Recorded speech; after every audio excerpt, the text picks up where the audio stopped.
경건하고자 하는 자 자족할 줄 알아야 한다라는 제목으로 말씀을 증거합니다. 세상은 예수 그리스도의 이름, 곧 오직 하나님의 말씀으로만 구원받고 정화받을 수 있습니다. 다른 이름은 결단코 없습니다. 다른 길 없습니다. 다른 방법 없습니다. 나 자신이 해결할 수 없습니다.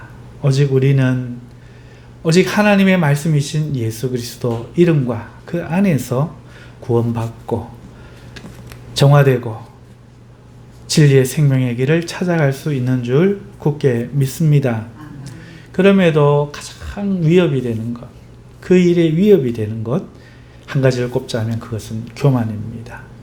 오만과 자만이라고 말씀드렸습니다. 이 교만은 본질이 자기 자신을 하나님 자리에 놓는 것입니다. 자기를 하나님만큼이나 위대하게 보는 것입니다. 하나님과 비기려 하는 것입니다. 그래서 하나님 말씀 대신에 다른 가르침을 옳다라고 판단한 자기의 판단이나 혹은 자기 자신의 교훈을 그 자리에 두는 것입니다. 하나님 말씀은 이래도 현실에서 나는 이렇게 생각하는 것입니다. 이것은 진리를 전혀 모르는 소치며 경건을 잃어버린 부정한 부패한 마음입니다. 이것이 위에 3절에서 5절까지의 내용이었죠. 오늘 우리가 읽은 본문은 디모데전서 6장 6절에서 8절 말씀인데요. 오늘 이 본문에는 이 교만과 반대되는 겸손에 대한 말씀이 주어지고 있습니다. 교만의 반대, 겸손이죠. 여러분, 겸손한 자는 어떤 사람입니까? 자기를 믿는 사람이 아니라 하나님을 믿는 사람입니다. 자기를 의지하는 사람이 아니라 하나님을 의지하는 사람입니다. 하나님의 실존과 통치하심을 믿는 사람입니다. 오늘 현실의 상황과 문제를 믿는 사람이 아니라 오늘 내가 볼 때 불의하고 내가 볼 때 도저히 불가능한 상황 가운데서 하나님의 선하심과 완전하심을 믿고 그의 통치를 인정하는 사람, 바로 그 사람이 겸손한 사람입니다. 성경이 말하는 겸손한 사람입니다. 하나님을 믿는 겸손한 자의 마음 상태, 이러한 하나님을 믿는 겸손한 자의 마음 상태는 자족하는 상태입니다. 하나님을 믿지 못하는 사람, 그 사람은 불안, 그리고 불평, 불만의 상태가 됩니다. 하나님을 믿지 못하는 불만을 나타내고 모든 것을 자신의 마음에 맞게 바꾸려고 드는 사람, 바로 교만한 사람입니다. 하나님을 믿는 사람, 겸손한 사람, 그 사람은 하나님의 선하심과 뜻을 존중하기에 오늘 하나님께서 통치하시는, 다시 말해서 주어진 모든 것에 자족하고 믿음으로 평안을 갖는 사람입니다. 모든 그리스도인들은 겸손해야 하며 경건해야 합니다. 경건에 힘써야 합니다. 여러분, 경건에 무엇이 유익이 됩니까? 경건에 유익을 줄 수 있는 것은 자족한 마음이라고 오늘 성경 본문에 말씀하고 있습니다. 하나님을 경외한다는 것은 자신을 낮추는 것이고 하나님을 높여 인정하는 것이고, 그래서 그 말씀에 순종하는 것입니다. 주어진 자신의 삶과 환경에 하나님의 뜻을 인정하고 하나님의 뜻 안에서 모든 것이 주어지는 줄 믿고 그 안에서 모든 시련을 견뎌내고 자신을 이겨내고 모든 소망을 하나님께 두고 믿음으로 나아가는 것, 그것이 바로 순종입니다. 이때 무엇이 그것을 가능하게 하는가? 이 믿음을 다른 말로 우리의 상태로 바꾸면 그것이 바로 자족하는 마음, 자족하는 상태입니다. 여러분, 자족이란 무엇입니까? 8절에 보면은 먹을 것과 입을 것이 있은즉 족한 줄로 알라 했습니다. 자족이라는 것은 오늘 먹을 것과 입을 것이 있을 때 족한 줄 아는 것입니다. 사람은 먹을 것이 있어도 남이 먹는 것과 자신의 것을 비교합니다. 그런 순간 자신에게 있는 것이 초라해지고 자신에게 주어진 것에 대한 감사를 잊어버리는 것이죠. 사람에게 중요한 것, 그것은 자신에게 있는 것에 만족하고 행복해하는 것입니다. 자신에게 주어지지 않은 어떤 것을 탐내는 것이 아니라 사람이 행복할 수 있는 길은 자신에게 주어진 것을 만족하고 행복해하는 상태, 그것이 필요한 겁니다. 옷도 마찬가지입니다. 더 비싼 옷, 더 이름 있는 옷, 이것이 우리에게 필요하고 이것이 행복을 주는 것이 아닙니다. 지금 입고 있는 그 옷, 꼭 필요한 그 옷, 그것만 있으면 됩니다. 그 한 벌 입고 만족히 여길 때 그 사람이 행복합니다. 삶에 많은 것이 쌓여 있는 것보다 꼭 필요한 것 한두 가지가 있을 때 삶의 행복은 더 분명하게 드러날 수 있습니다. 자족은 그러니까 자신에게 있는 것, 그것을 만족하게 여기는 마음, 곧 감사히 여기는 마음인 것입니다. 하나님을 섬기는 것을 다른 말로 경외라고 하는데요. 하나님이 비를 주시고 해를 비추시며 봄에 씨를 뿌림과 가을에 결실을 허락하십니다. 이 하나님께 만족하고 감사를 할 때 이런 삶을 경건이라 말합니다. 주신 모든 것에 감사하고 만족하는 자를 하나님은 경건하다 말씀하시며 나를 경외한다 여기시며 축복을 더하여 주시는 거죠. 오늘 말씀은 아주 간단하지만 실천하기는 가장 어려운 말씀이 아닌가 싶습니다. 그러나 이를 실천하여 인생이 변하고 하나님 나라의 별이 된 한 사람을 소개하고자 합니다. 다윗은 목동이었습니다. 그는 하나님 마음에 합한 자로 하나님 말씀하여 주시고 예수 그리스도가 그의 자손이라 칭함을 받는 영광을 얻은 놀라운 사람입니다. 하지만 그의 시작은 매우 불행하였습니다. 우리가 잘 알듯 하나님의 선지자 사무엘이 그의 아버지 이새의 집을 찾아 이새의 아들 중 왕이 있다는 하나님의 계시를 전하며 그의 집에 그의 아들들을 볼 때 이새는 다윗을 빼고 이새의 7 아들만 시키어 준비시켰습니다. 심지어 7 아들 모두 하나님의 뜻이 없음을 보는 그 순간까지도 다윗을 생각하지 못하였고 사무엘이 이 외에 다른 아들이 없느냐 물을 때에야 겨우 막내가 있긴 하지만 그는 양을 치나이다 라는 우리가 이해할 수 없는 대답을 하죠. 왜 그럴까요? 이것은 다윗의 출생과 관련이 있습니다. 다윗은 이새의 첩의 아들이었던 거죠. 이새는 불륜으로 다윗을 낳았던 것입니다.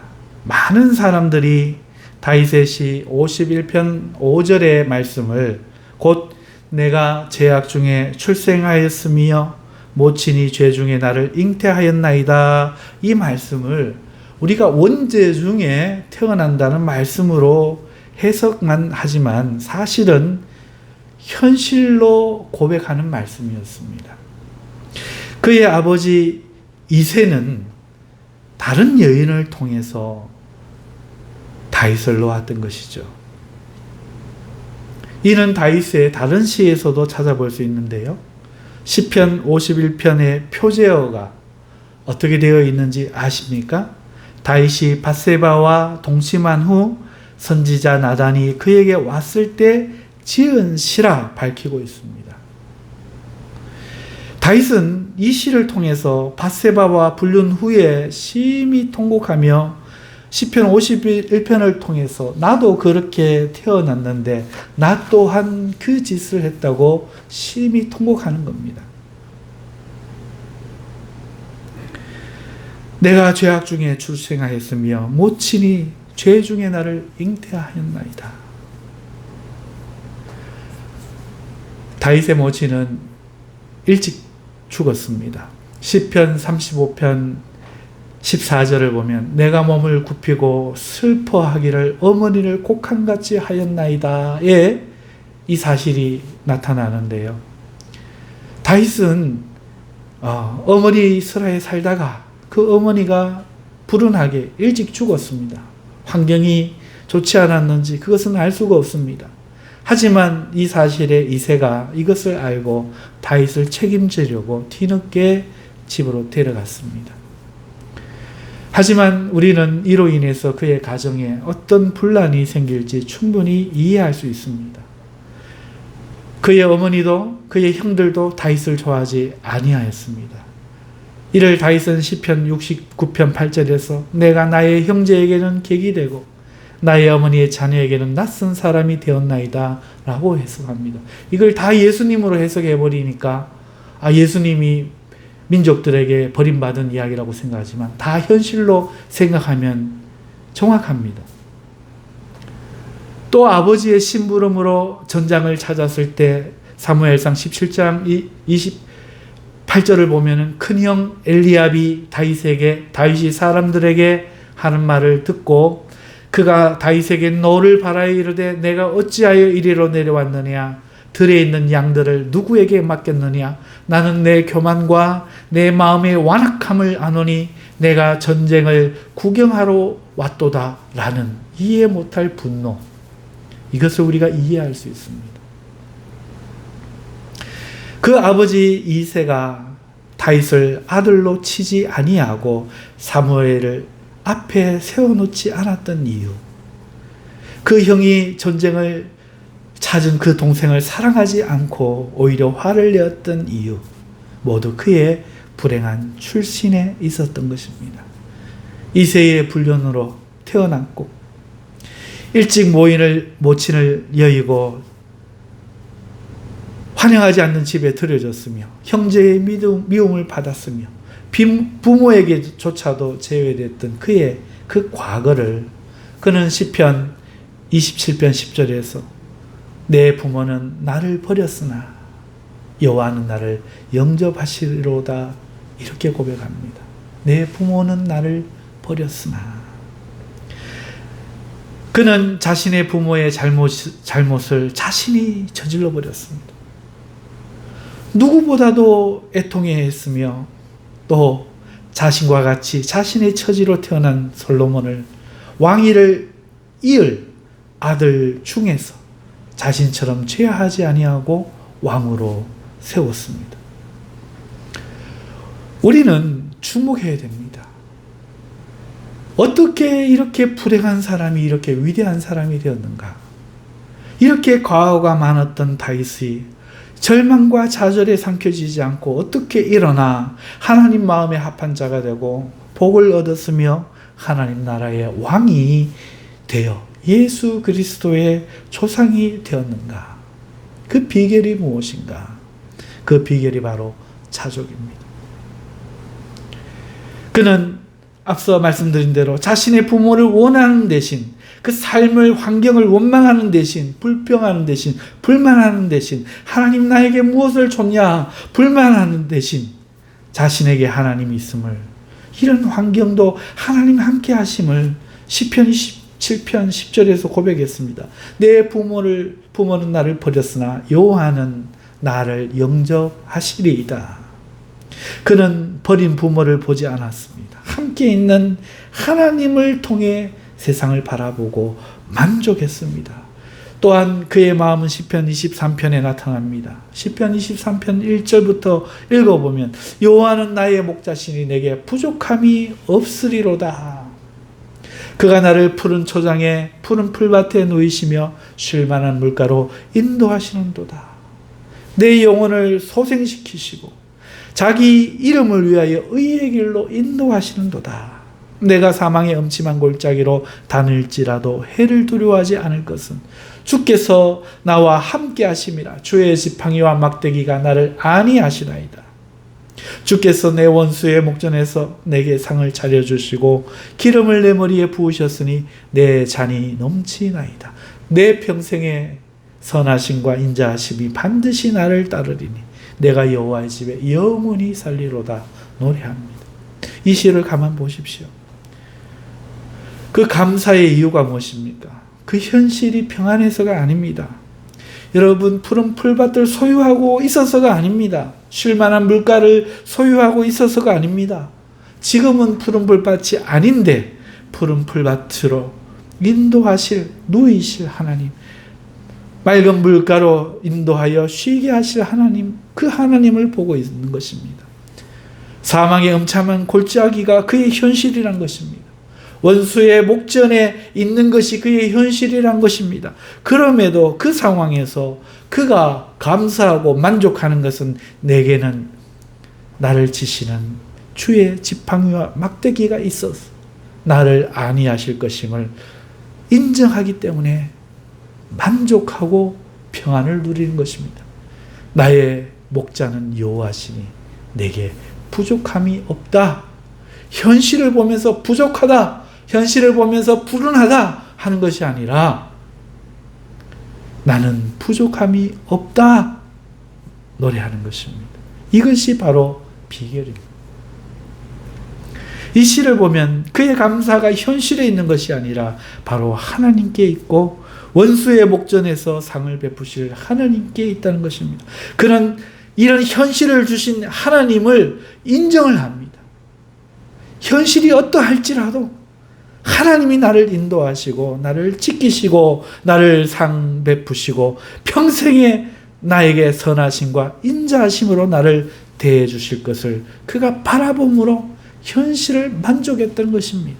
원망하며 불평하며 운명을 탓했더라면 다윗에게는 결코 이러한 복이 없었겠지만 그는 그 가운데도 얼굴이 붉으며 노래하며 기쁘며 춤추며 시를 지으며 용맹하게 현실에서 사자와 곰과 싸우며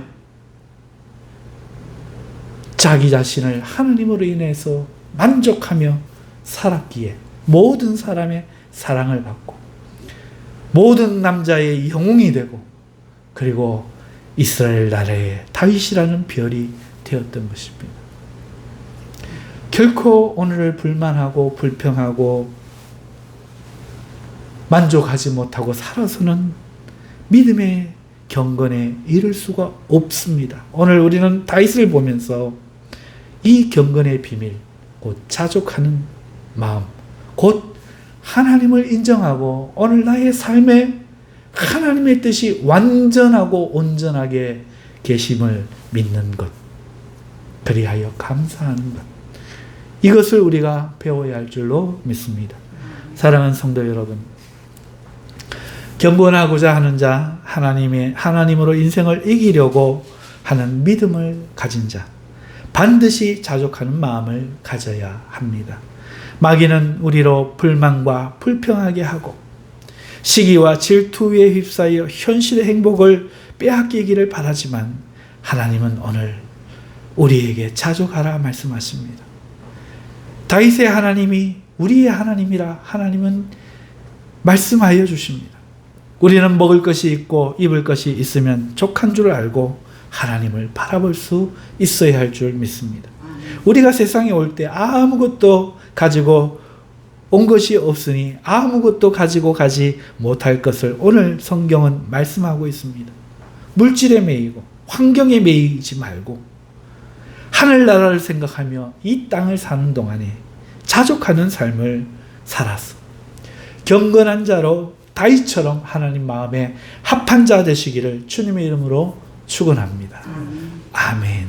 우리 주여 한번 외치고 우리 하나님께 원망 불평했던 거 다 회개하고 믿음으로 자족할 수 있는 사람 되게 해달라고 우리 함께 기도하십시다.